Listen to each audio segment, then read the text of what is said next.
Welcome to simply Shenba. இன்றைக்கி வந்து நம்ம ஆலு சப்பாத்தி எப்படி செய்யலான்னு பார்க்கலாம். ஒரு பாத்திரம் எடுத்திருக்கேன். அதில் வந்து 2 கப் கோதுமை மாவு ஆட் பண்ணிக்கலாம்.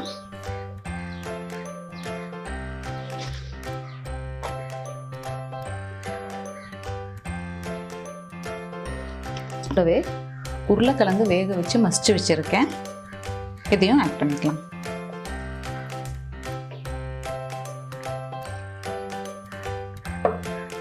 கொத்தமல்லி தழை பொடியாக நறுக்குனது 1 கப் அளவு எடுத்திருக்கேன். கொஞ்சம் உப்பு,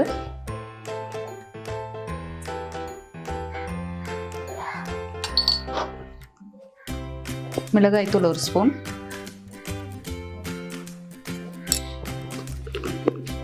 கரம் மசாலா கொஞ்சமாக எடுத்துக்கோங்க, ஒரு 1/4 ஸ்பூன் எடுத்துக்கோங்க போதும்.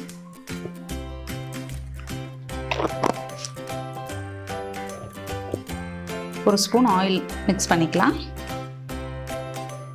நான் 1 ஸ்பூன் ஆயில் விட்டேன் இல்லையா, கடலெண்ணெய் ஆட் பண்ணியிருக்கேன். இப்போ இதை கொஞ்சம் நல்லா மிக்ஸ் பண்ணிக்கலாம். இதை மிக்ஸ் பண்ணிவிட்டு கொஞ்சம் வார்ம் வாட்டர் எடுத்து இதில் ஊற்றி சப்பாத்தி பிணைஞ்சிக்கலாம். இப்போ கொஞ்சம் வாட்டர் ஆட் பண்ணிக்கலாம். சப்பாத்தி மாவு எவ்வளோ பிணையணும்னு உங்களுக்கு தெரியும் இல்லையா, அந்த மாதிரி பிணைஞ்சிக்கலாம்.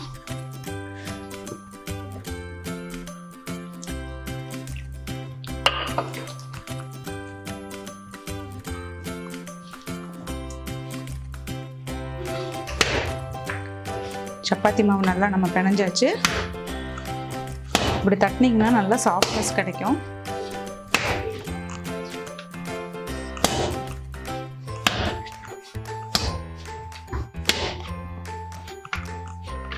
இப்போ மேலே வந்து கொஞ்சம் ஆயில் அப்ளை பண்ணிவிட்டு ஒரு 10 மினிட்ஸ் நம்ம மூடி வச்சுடுவோம்.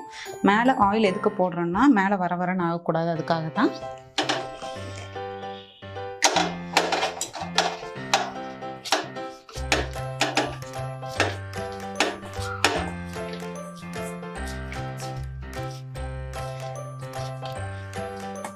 ஒரு 10 மினிட்ஸ் மூடி வச்சுருவோம். அதுக்கப்புறம் சப்பாத்தி தேய்ச்சி எடுத்துக்கலாம். நம்ம இப்போ மூடி வச்சு 10 மினிட்ஸ் ஆகிடுச்சு. இனி ஓப்பன் பண்ணி நம்ம சப்பாத்தி வந்து தேய்ச்சி எடுத்துக்கலாம்.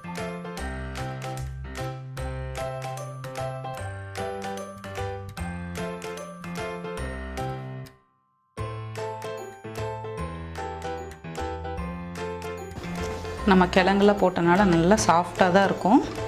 மெதுவாக தேய்ச்சி எடுத்துக்கோங்க.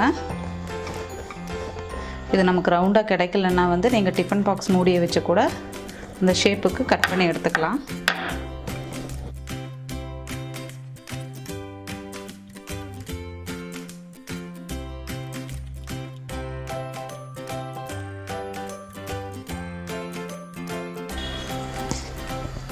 இதே மாதிரி நம்ம எல்லாத்தையுமே தேய்ச்சி எடுத்துக்கலாம். இப்போ எல்லாமே நம்ம தேய்ச்சி எடுத்தாச்சு.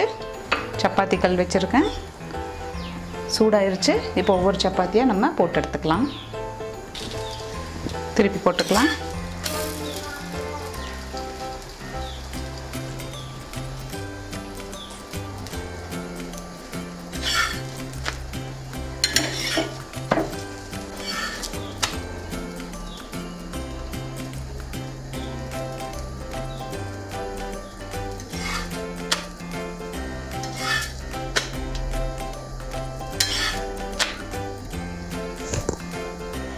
சப்பாத்தி வெந்துருச்சு. இதே மாதிரி நம்ம எல்லாத்தையும் போட்டு எடுத்துக்கலாம். ஆலு சப்பாத்தி ரெடி. இதே மாதிரி நீங்களும் ட்ரை பண்ணி பார்த்துட்டு கமெண்ட் பண்ணுங்கள். சிம்பிளி ஷென்பா சேனலை சப்ஸ்கிரைப் பண்ணாதவங்க சப்ஸ்கிரைப் பண்ணுங்கள். கூடவே பெல் பட்டனையும் ப்ரெஸ் பண்ணுங்கள். தேங்க்யூ.